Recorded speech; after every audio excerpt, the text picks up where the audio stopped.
Hallelujah. तो हम एक इस बातों को अभी ध्यान रखो, जो पश्चाताप, सच्चा पश्चाताप क्या लेके आता है? उद्धार को लेके आता है। अगर कोई सच्चा दिल से अपनी गलतियों को माने और पश्चाताप करे, उसकी जिंदगी में ब्लेसिंग आएगा ही आएगा। हमें यहाँ पे जोएल नबी का पुस्तक को हम 2 देख रहे हैं, 2 का 18 से हम पढ़ रहे हैं, 2 का 18। बड़ी ध्यान से वचन सुनो। तब यहोवा को अपना देश के विषय में जलन हुई और उसने अपनी प्रजा पर तरस खाया। और यहोवा ने अपनी प्रजा के लोगों को उत्तर दिया, सुनो, मैं अन्य और नया द्राक्षमधु और ताजा तेल तुम्हें देता हूँ और तुम्हें उन्हें पाकर तृप्त होंगे, और मैं भविष्य में अन्य जातियों के द्वारा तुम्हारी नामधराई होने ना दूंगा। आमीन। क्योंकि परमेश्वर का क्या हुआ? एक जलन हुआ अपने देश के विषय में। देश मतलब जो इजराइल देश। आज हम इजराइल देश हम खुद हैं, बोलो हम खुद इजराइल देश हम खुद हैं। पहले उस समय परमेश्वर सिर्फ इजराइल देश के ऊपर अगुवाई करता था। आप परमेश्वर अनुग्रह के द्वारा, यीशु मसीह के द्वारा पूरी दुनिया की अगुवाई कर रहे हैं। जो उसको ग्रहण कर रहे हैं, मतलब वो इजराइल बन रहे हैं, वो उसकी देश बन रहे हैं। आमीन। जो उसके ऊपर विश्वास कर रहे हैं। तो परमेश्वर को उसी देश के विषय में जलन क्यों हुई? उस देश के विषय में जलन क्यों हुई? वचन को समझने के लिए पवित्र आत्मा की हमेशा मदद मांगे। जब भी हम पहले स्टार्टिंग में प्रार्थना करवाते हैं ना, तो ये पवित्र आत्मा आप हमारी गाइड करें। और मैं दिल से वो प्रार्थना करती हूँ ताकि ये प्रार्थना के द्वारा पवित्र आत्मा हमारी पूरी गाइड करेगा। एक वचन हमारी हृदय में लिख देगा और ये भी वचन शैतान छुड़ाने नहीं पाएगा। वो हमें उत्तम भूमि बनाएगा। क्योंकि बाइबल बताती है जो उत्तम भूमि होता है वो 60 गुना नहीं, 70 गुना नहीं, 100 गुना फल को लेके आता है। आमीन। इसीलिए शुरू में मैं वो प्रार्थना परमेश्वर के अनुग्रह के द्वारा करवाते हैं और हम खुद भी ये प्रार्थना करते हैं, जो प्रभु हमें उत्तम भूमि बनाओ और एक एक वचन मेरे दिल में हृदय रूपी पन्नुआ में लिख दो, ताकि शैतान उसमें से एक भी छुड़ाने ना पाए। उसके द्वारा हम क्या हो जाए? बहुताई से आशीषित पाए। और जब आप पृथ्वी में आओ, बाइबल कहती है जब मैं आऊंगा क्या तुम्हारे ऊपर वो विश्वास के फल देखने पाऊंगा? तो यीशु मसीह के पास हम प्रार्थना मांग रहे हैं, जो प्रभु जब आप आइएगा तो हमारे अंदर वो विश्वास के फल पाया जाए। आमीन। हालेलुया। क्योंकि विश्वास बिना हम उनको खुश भी नहीं कर सकते, उनको प्रसन्न भी नहीं कर सकते। तो विश्वास भी हमारा होना बहुत ज्यादा जरूरी है। वचन बड़ी ध्यान से डीपली सुनो। आमीन। क्योंकि उसने क्या किया? पश्चाताप किया। पश्चाताप किया। क्या किया? क्या कब पश्चाताप किया? क्योंकि परमेश्वर को जलन क्यों हुई देश के विषय में? देश के विषय में जलन क्यों हुई? देखो उसके ऊपर हम पढ़ रहे हैं, उसकी 17 को हम पढ़ेंगे। जोएल का 2 का 17। याजक जो यहोवा की पहलुआ है, वह आंगन और वेदी के बीच में रो रो कर कहे, हे यहोवा, अपनी प्रजा पर तरस खा और अपने नीचे भाग की नामधराई ना होने दे, और जाति जाति उनके उपमा ना देने पाए। जाति जाति के लोगों को आपस में क्यों कहने पाएगा इसका परमेश्वर कहा रहा? कौन बोल रहा है रो रो कर? एक याजक परमेश्वर के पास दोहाई दे रहे। आज जो इतने कलीसिया जो परमेश्वर के द्वारा बनाए जा रहे हैं, पहले परमेश्वर कलीसिया को एक अध्यक्ष, याजक, एक टीचर को ठीक करते हैं, फिर उसके द्वारा उस कलीसिया के लोगों को ब्लेसिंग देने के लिए उनको ठीक करते हैं। जब वो याजक अगर रो रो कर प्रार्थना करे, वचन बड़ी ध्यान से सुने, याजक अगर किसी के लिए प्रार्थना में वेदी के पास आ जाएंगे तो उसका जीवन अच्छा हो जाएगा। इसलिए जब परमेश्वर की विश्वास के लोग या चुने हुए या प्रभु का कोई भी कलीसिया का कोई भी ऐसे अध्यक्ष या परमेश्वर का पास्टर या कोई भी ऐसे परमेश्वर के जो लोग होता है ना, जो अगवे किसी को अगवाई करने वाला का खुदा बाप ने ठहराया है, अगर उसके साथ एक विश्वासी का रिश्ता बहुत अच्छा होना चाहिए। सुनो, उसके साथ एक विश्वासी का रिश्ता अगर अच्छा हो तो फिर क्या होगा? वो याजक जिस रीति से प्रार्थना करेगा तुरंत छुटकारा हो जाएगा। इसलिए जितने लोग एक जाजक का मतलब एक अगुवाई करने वाला एक पास्टर का अगर सेवा करते हैं या उसके साथ बने रहते हैं या उसकी बोलने की इच्छा से अगर वो करते हैं ना, फिर उसकी लाइफ कुछ अलग होता है, चमकने लग जाता है, चमकता है, अंधकार के बीच में उसके जीवन को चमकता है। जैसे मूसा का सेवा किसने किया था? यीशु ने जैसे मूसा 40 दिन और 40 रात कहाँ था? परमेश्वर के साथ था। यीशु कहाँ था? वो नीचे खड़े होकर इंतजार कर रहा था, जो कब मेरा पास्टर, मेरा जाजक कब ऊपर से नीचे आएगा। वो तो परमेश्वर की उपस्थिति में था, उनको ना कोई भूख लगा, ना कोई प्यास लगा, ना कोई दुख लगा, ना कोई कुछ लगा। वो तो उनकी उपस्थिति में, परमेश्वर की उपस्थिति में कुछ फीलिंग नहीं होता, बस आनंद ही आनंद होता है। ऐसा लगता है सब कुछ खीर और मलाई खा रहे। कैसे लगेगा? खीर और मलाई भरपूरी के साथ तुम खाओगे तो, बड़े बड़े बिरयानी खा रहे तो तुमको कैसे लगेगा? अच्छे मखमल बिस्तर में रहोगे तो कैसे लगेगा? कैसे लगेगा? बहुत अच्छा लगेगा। एसी का ठंडे घर में अच्छे अच्छे खाना पीना, परमेश्वर की उपस्थिति में लोग इस तरीके से शांति में जीते हैं, उसको इतने अच्छा लगता है। लेकिन यीशु कहाँ था? बोलो संसार में। लेकिन वो किसको और फोकस करा हुआ था? मूसा पे। जो वो कब नीचे उतरेंगे, मैं उसकी ओर देखता रहूंगा, बस उसी को ताकता रहूंगा। जो परमेश्वर मूसा से क्या बोलेगा, मूसा नबी से परमेश्वर क्या बात करेगा, मेरे गुरु से परमेश्वर क्या बात करेगा, मैं उसी के बातों को सुनकर वो इंतजार करता है। क्योंकि मूसा का बेटा उनका इंतजार नहीं किया, यीशु ने इंतजार किया। अगला नबी कौन ठहराया? यीशु। जैसा तुम बोगे ऐसा ही तुम। समझ में आ रहा है? तो क्या वो खुद बोला मुझे जाजक बनाओ, वो खुद बोला मुझे भविष्यवक्ता बनाओ? परमेश्वर ने ठहराया। परमेश्वर ने तुम्हारी आदर को देखते हुए परमेश्वर तुमको सेवा देगा। परमेश्वर तुम्हारी आदर को देखते हुए एक सेवा तुम्हारे ऊपर एक जिम्मेदारी देगा, एक रिस्पॉन्सिबिलिटी देगा, जो कैसे इस व्यक्ति को मैं खड़ा कर सकता हूँ। कैसे तुम उसकी देखते हुए क्या आदर नहीं कर पा रहे तो अंधे की परमेश्वर की क्या तुम आदर करोगे? मूसा तो परमेश्वर के पास गया, वो तो परमेश्वर मूसा को छोड़कर तो परमेश्वर के साथ बैठे रह सकता है। परमेश्वर तो उसके पास आएगा ही नहीं, क्योंकि परमेश्वर ने अब्राहम को चुना। इसलिए बोलते नहीं, याकूब मैं तेरा अब्राहम का परमेश्वर है ना, इसहाक का परमेश्वर, अब मैं तेरा भी परमेश्वर। तो हमको उस अब्राहम को भूलने से चलेगा क्या? चलेगा? अब तो आप मेरे परमेश्वर, हाँ जरूर आप मेरे भी परमेश्वर, लेकिन सबसे पहले आप किसका परमेश्वर? अब्राहम। फिर उसके बाद किसका परमेश्वर? किसके परमेश्वर? इसहाक का। फिर उसके बाद किसके परमेश्वर है? फिर याकूब का।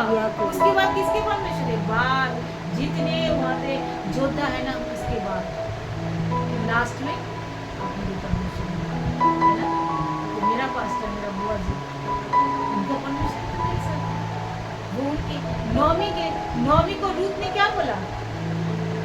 नौमी को रूत ने क्या बोला? ये तेरा परमेश्वर, तेरा परमेश्वर वो मेरा परमेश्वर। आमीन। तो परमेश्वर इस रेस्पेक्ट को देखता है, जो सोचता है मैं ही सब कुछ हो गया हूँ, बस मुझे और किसी की जरूरत नहीं है। जो लोग ऐसे सोचते हैं वो लोग उसकी तुलना मूलक आशीष उतना नहीं पाते जितना जो आदर करने में मिलता है। हालेलुया। वो उतना नहीं पाते जितना परमेश्वर उसके लिए ठहराया है। क्योंकि आदर करने में क्या होता है? आशीष मिलती है, ब्लेसिंग मिलती है। आमीन। तो परमेश्वर एक जाजक को ठहराया है, बोले तू जाजक जाकर रो कर परमेश्वर के। तो एक पास्टर के साथ एक विश्वासी का रिश्ता कैसे होना चाहिए? कैसा होना चाहिए? बहुत ज्यादा आदर पूर्वक होना चाहिए, बहुत ज्यादा आज्ञा पालन करने वाला होना चाहिए। जैसा बोल दिया है मैं तो करूंगा, मेरे लिए तो हो जाएगा, बस विश्वास करें। आमीन। क्योंकि जाजक क्या है? अपनी मर्जी से नहीं बोलते। दूसरे को में आपने देखा, आज क्रिश्चियनिटी में मेरा बहुत रोना आता है, कई बार मेरा दुख भी लगता है। जो आज अनुग्रह है बोल के आज लोग सच्चे जाजक का, सच्चे पास्टर का बहुत निरादर करते हैं, सुनते नहीं है। लेकिन मैंने अपनी कलीसिया में मैंने देखा है जाजक का आदर कैसे होता है। मैंने बुआ जी को देखा है, एक एक जाजक जिनके द्वारा मैंने सीखा है, वो साल में 2 दिन बुलाते हैं, उनकी आदर करते हैं, उनकी पहुनाई करते हैं। पहुनाई समझते हो? पहुनाई किसको बोलते हैं? खातिर जाती है। बहुत ज़्यादा आदर, बहुत ज़्यादा खातिर, बहुत ज़्यादा इच्छा, उनको क्या चाहिए, क्या खिलाए, कौन सा खाना उनको अच्छा लगता है, कौन सा कपड़ा उनको अच्छा लगता है, कौन सा चीज़ बेस्ट से बेस्ट लेकर उसको पहुनाई करते हैं। मैंने जब इस चीज़ों को पहली बार जब बाइबल में पढ़ा तो लोग पहुनाई क्या बोलते हैं, पहुनाई किसको बोलते हैं, फिर मैंने धीरे धीरे पवित्र आत्मा को सिखाने लगा कि पहुनाई इस चीज़ को बोलते हैं। हालेलुया। तो जितने तुम आदर करोगे तुम्हारा ब्लेसिंग, कोई मैं नहीं देख रहा, कोई पास्टर नहीं देख रहा है, कोई परमेश्वर का क्या बोलते हैं उसका अगुवे नहीं देख रहा है, तुम्हारा आदर कितना है वो परमेश्वर देखकर। मूसा ने देखा था तो जब यीशु ने नीचे खड़ा होकर इतना, मूसा तो अपने प्रभु की उपस्थिति में ढूंढने, वो तो परमेश्वर की आज्ञाओं को लेने में, वो तो परमेश्वर की इच्छा को पूरे करने में तैयारी थी। लेकिन जय यीशु मूसा की इंतजार कर रहे, मेरा गुरु ऊपर गया है, मेरा गुरु मेरे परमेश्वर से बात करने गया है, मेरा वो पास्टर वहाँ है, वो कब उतरेंगे, कब हमारी अगुवाई होगी। हालेलुया। और वो चीज किसने देखा? क्योंकि परमेश्वर के पास क्या है? बोलो आंखें ही आंखें हैं। बाइबल बताती उसके पास आंख ही आंख है, मतलब उसके पास 2, 4, 5, 10 नहीं, उसके पास सिर्फ आंख ही आंख है, जो चारों दिशाओं में 1 सेकंड के अंदर पूरी वर्ल्ड को देख सकते हैं। सिर्फ वर्ल्ड को ही नहीं, एक मनुष्य के अंदर, उसके भीतर में, उसके विचारों में, उसके माइंड के अंदर। सोच रहे हो कितना बड़ा परमेश्वर है? उसके विचार में भी क्या चल रहा है वो एक एक मनुष्य को जांच कर सकता है, वो देख सकता है। समझ में आ रहा है? इतना बड़ा परमेश्वर है। उस परमेश्वर की तुलना हम किससे करें? किसी चीज से उसका तुलना किया जा सकता है? यीशु मसीह की तुलना हम किसी चीज से कर सकते हैं? बाइबल कहती है किसी चीज में यीशु मसीह का तुलना कभी नहीं होगा। आमीन। क्योंकि तुलना जो करेगा, बराबर के लोगों के साथ तुलना किया जाता है। यीशु मसीह का बराबर का कोई है क्या इस धरती में? एक भी नहीं। चाहे कितना बड़ा नबी हो, चाहे कितने बड़ा पास्टर हो, चाहे कितने बड़ा अच्छे मनुष्य हो, या बहुत बड़ा उदार मनुष्य हो, या बहुत प्रेम करने वाला भी हो, फिर भी यीशु मसीह की तुलना में कोई भी, एक भी नहीं, कोई भी नहीं, कोई भी नहीं। बाइबल कहते हैं रोमियो 3 में सब ने पाप किया, सब ने, और परमेश्वर की महिमा से रहित है। हालेलुया। तो सबने जब पाप किया, सब जब परमेश्वर की महिमा से रहित हैं, तो कौन को यीशु मसीह की तुलना में? क्योंकि यीशु मसीह के रग में, ब्लड में कोई पाप नहीं। बाइबल कहती है उनके अंदर इतनी सी भी पाप नहीं, उनके विचारों में भी कभी पाप नहीं। सोच रहे कितना अच्छा, तो फ्रेश, इतना फ्रेश, जो किसी चीज की तुलना उनके साथ नहीं हो सकती। आमीन। हालेलुया। तो बाइबल क्या कहती है? उसके ऐसे मूसा ने क्या किया? यीशु ने क्या किया? उस मूसा का इंतजार करने लगा, उस मूसा की इंतजार करने लगा। और परमेश्वर ने देखा जो ये मेरे दास का इतना आदर कर रहे हैं, तो अगला स्टेप इसी को ठहराया जाए। आमीन। अगर कोई और होता तो तू मेरा आदर कर रहा है, जो मेरे क्योंकि बाइबल क्या बोलते हैं? तू मेरे दास का तो आदर कर रहा है। इतना मेरा परमेश्वर विराट परमेश्वर, इतना बड़े दिल वाले परमेश्वर, उसने कहा जो मेरा दास का आदर करते हैं वो मेरा आदर करते हैं, क्योंकि इस दासी के अंदर मैं रहता हूँ, उस दासी के अंदर मैं रहता हूँ। आमीन। परमेश्वर देखो कितना बड़ा परमेश्वर। वो कहता है तू तो मेरा आदर किया, तू तो मूसा के लिए खड़े हैं, तो क्या थोड़ी ना हम तुझको कुछ दे सकते हैं? परमेश्वर ने कहा नहीं। जब ये मूसा को आदर किया, मूसा का परमेश्वर ने क्यों चुना? मूसा को क्यों चुना?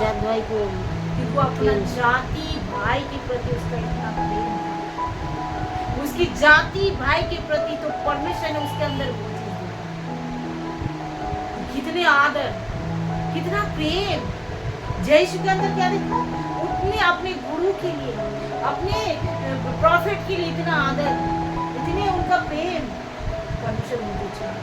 तो ऐसा पिता देखता है, आदर देखता है कि तुम क्या कर रहे हो। मैंने अन्य जाति के गुरुओं को देखता हूँ, बाप रे, अन्य जाति के उनको भी बड़ा दुख लगता है। देखा मैंने, कल भी देख रहे थे, मैं बोला देखो इसके आदर, ये कुछ नहीं जानते हैं, क्योंकि इनका अंदर ना पवित्र आत्मा है। शायद दो अच्छे शब्द बोल सकता है, लेकिन उसके लिए कुछ कर नहीं सकते, बस फिर भी। लेकिन आज एक पास्टर यीशु के नाम से प्रार्थना कर देता है, चंगे हो जाते हैं, लेकिन फिर भी उस पास्टर का कोई आदर नहीं, फिर भी उस दास का कोई आदर नहीं। क्योंकि परमेश्वर ने इतना बड़ा अनुग्रह दे दिया है उनके, लोगों को तुच्छ जाने नहीं। अगर वो व्यक्ति वो आशीषों को पाने के लिए उस आशीषों को बनाए रखना चाहता है, तो परमेश्वर की आदर और उस दास की आपको आदर करना पड़ेगा, जिसके बीच में परमेश्वर ने एक अगुवा ठहरा दिया। आप लोगों के बीच में अगर किसी को अगुवा ठहरा दिया है, तो आप उसकी आदर करोगे, तो आप परमेश्वर आपको उसी स्थान में लेके जाएगा, क्योंकि परमेश्वर देखता है एक मनुष्य। यहाँ पे क्या था, और तुरंत जाके याजक ऐसे जैसे रो रो कर प्रार्थना किया, तुरंत जाके परमेश्वर ने क्या किया, तब परमेश्वर ने अपना देश के विषय में उनको जलन हुआ। जब हम किसी व्यक्ति के लिए प्रार्थना करते हैं, तो परमेश्वर का फोकस उसी व्यक्ति की ओर चले जाता है। ध्यान सुनो, अगर हम किसी व्यक्ति के लिए प्रार्थना करते हैं, परमेश्वर का पूरा ध्यान उस व्यक्ति के ऊपर चले जाता है। जो मेरे सेवक ने इस व्यक्ति के लिए प्रार्थना की, तो उसी सेवक को भी क्या होना चाहिए, एक मन नहीं होगा तो कैसे उसी सेवक को भी उसी दास के प्रति, उस परमेश्वर के लोगों के प्रति एक अच्छा रिश्ता होना बहुत ज्यादा जरूरी है। बहुत बड़े बड़े पास्टर भी मैंने सुना है, बड़े पास्टर ऐसे लोगों के लिए भी प्रार्थना करें, हो ही नहीं रहे, काम ही नहीं हो। बाद में पता चल रहा है उस पास्टर के प्रति उस व्यक्ति को कितना नफरत है। तो जब तुम किसी के पास्टर के प्रति नफरत करोगे, तो पास्टर कितने भी वो करे नहीं होगा। एक दिन बोला एक पास्टर ने, मैंने एक टेस्टिमनी सुना, बोल रहे इधर आओ, बोल रहे हाँ, तो मेरे प्रति तुम क्या करते हो, कोई जलन रखते हो? फिर आपको कैसे पता, आपको कैसे पता? हमको पता है, मैं इतने दिनों से आपका प्रार्थना कर रही हूँ, आपको क्यों नहीं? परमेश्वर हमें दिखा रहे जो आप मेरे प्रति जलन रखते हो। तुरंत उस व्यक्ति ने माफी मांगा, करे हाँ मैं आपके प्रति जलन रखती हूँ, इसीलिए मेरे जीवन में काम नहीं बना, आज के बाद कभी ऐसा नहीं करूँगा। पैर पकड़कर पश्चाताप करकर उसने गया, उस दिन से उसका जीवन बदल। तो यही चीजें परमेश्वर देख सकता है, यही चीजें। और जब दास के परमेश्वर की अगुवे के साथ अगर कलीसिया का अच्छा रिलेशन होगा, तुरंत प्रार्थना करेगा, सुनिएगा, तुरंत प्रार्थना होगा। परमेश्वर ने तो हम सबको प्रभु की सेवक बनाया है, लेकिन फिर भी एक अगुवे ठहराया है जो हम आदर करे, रेस्पेक्ट करे। तुम भी प्रार्थना करोगे तो तुम्हारी प्रार्थना भी सुन लिया जाएगा। क्यों? क्योंकि परमेश्वर ने अपने मूसा यीशु को खड़ा किया, मूसा को खड़ा किया, है ना, हालेलुया। तो परमेश्वर एक के बाद एक को खड़ा करता है। क्यों खड़ा करता है? ताकि उसके द्वारा कलीसिया क्या हो, बुद्धिमान हो जाए, उसके द्वारा कलीसिया शिक्षा में आगे बढ़े, उसके द्वारा लोग आत्मा में आगे बढ़े।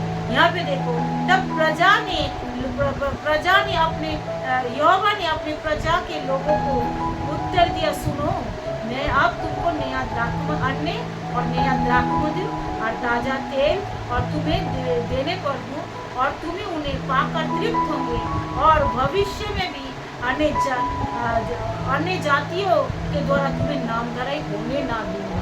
मतलब लोग तुम्हारे बीच में कहने नहीं पाएगा तो तेरा परमेश्वर कहाँ रहा। हालेलुया। यहाँ पे देखो पश्चाताप का एक और स्याही मैं आप लोगों को दिखा रहा हूँ। गीत संगीता 32 का 1 से हम पढ़ रहे हैं। क्या ही धन्य है वह जिसका अपराध क्षमा किया गया और जिसका पाप ढांप दिया गया। क्या ही धन्य है वह मनुष्य जिसके अधर्म का लेखा ना ले, यहोवा जिसका अधर्म का यहोवा लेखन ना ले और जिसकी आत्मा में कपट ना हो। आमीन। तो जिसकी अपराध अगर क्षमा किया गया, आज यीशु मसीह के द्वारा हम सबका अपराध क्षमा किया गया। बीच में से अगर यीशु उठा लिया जाए तो हम क्या है? जीरो, हम कुछ भी नहीं है। अगर यीशु हमारे बीच में बैठा दिया जाए तो हम क्या है? हीरो। हीरो। आमीन।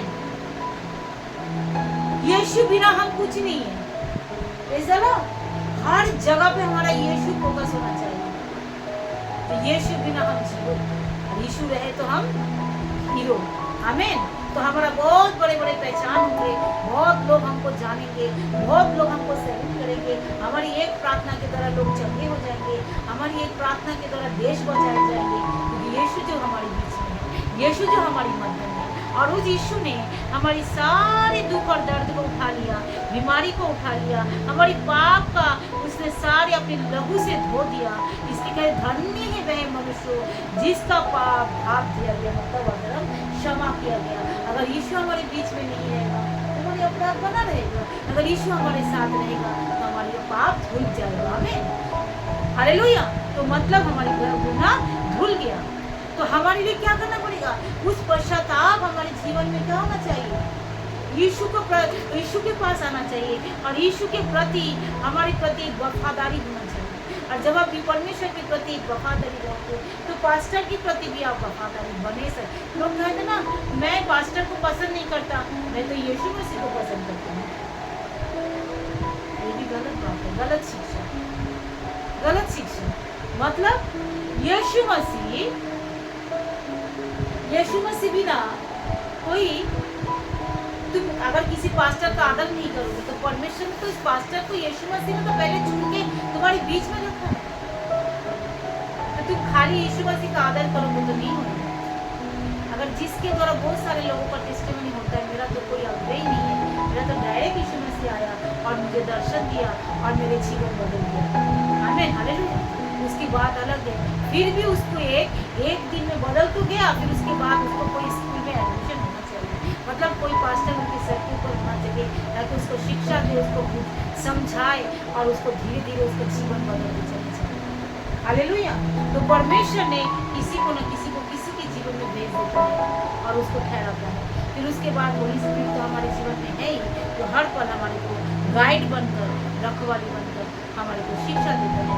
तो वो होली स्पिरिट जो हमको शिक्षा देता है, ये भी हम बाइबल में से या परमेश्वर की आत्मा के द्वारा या किसी जाजक के द्वारा हम जान सकते हैं।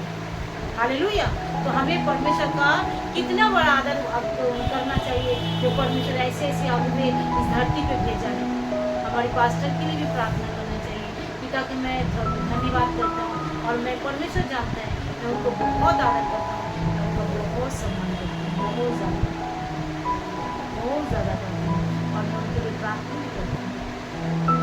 तो एक दूसरे के प्रति हमको क्या करना चाहिए? बहुताई से एक दूसरे के हमें आदर होना चाहिए। तो फिर ताकत परमेश्वर हमें जब भी प्रार्थना करेंगे और ये सारे पश्चाताप, अगर कोई गलती भी अगर तुमको हो रहा है या तुम परमेश्वर के आगे मान रहे हो, तो बाइबल भी बताती है तुम अपने पास्टर के आगे भी मान सकते हो जब ऐसे गलती हुआ है। क्योंकि बाइबल बताती है एक दूसरे के आगे जब तुम गलतियों को मानोगे तो तुम्हारा क्या हो जाएगा? गलती क्षमा हो जाएगी। तो परमेश्वर ऐसे ऐसे काम भी कराएगा। तुम विश्वासी के अंदर भी बता सकते हो, या तुम जाजकों को बताओगे तो जाजक उसी तरीके से प्रार्थना करेगा और तुरंत जो है उसके जीवन से वो सारे अधूरापन मिट जाएगा और परमेश्वर ने अंदर वो जलन आएगा, उस व्यक्ति के प्रति फोकस आएगा और तुरंत उसके लाइफ में ब्लेसिंग आ जाएगी। हालेलुया। अगर इस वचन को अगर आप लोग समझ गए तो परमेश्वर इस वचन के द्वारा हम सबको आशीष दे और हम सबको ऐसे ही होना चाहिए। जो हमसे जो बड़े हैं, हमसे जो सिखाने वाला है, हम सिखाने वाले को 2 गुना आदर का भागी समझे। या हमसे जो बड़े हैं वो पिता पुत्र पवित्र आत्मा तो हमारे साथ है, लेकिन धरती में परमेश्वर ने किसी न किसी के मनुष्य को ठहराता है जिसके जरिए हम बहुत ही से आशीष पाए। परमेश्वर ऐसे पास्टर, ऐसे प्रचारक, ऐसे विश्वासी, ऐसे लोगों के लिए परमेश्वर हम प्रार्थना करें, उन लोगों को और भी ब्लेस कीजिए और उठाइए, उनके जीवन में किसी बड़ी वस्तु की घटी ना हो। बाद में भी जो इस वचन को सुनेंगे परमेश्वर उनके जीवन में भी ऐसे आपके और आपके सेवक सेविका एक विश्वासी की इस तरीके से आदर होने पाए, ताकि जब भी एक विश्वासी के साथ एक पास्टर का रिलेशन भी अच्छा होने के बाद फिर उसके बाद उनके जीवन में परमेश्वर जो आशीष आप अपनी बहुताई से जो देश जो आनंद जो खुशी आपने रखा उन जीवन में सबको मिल जाए।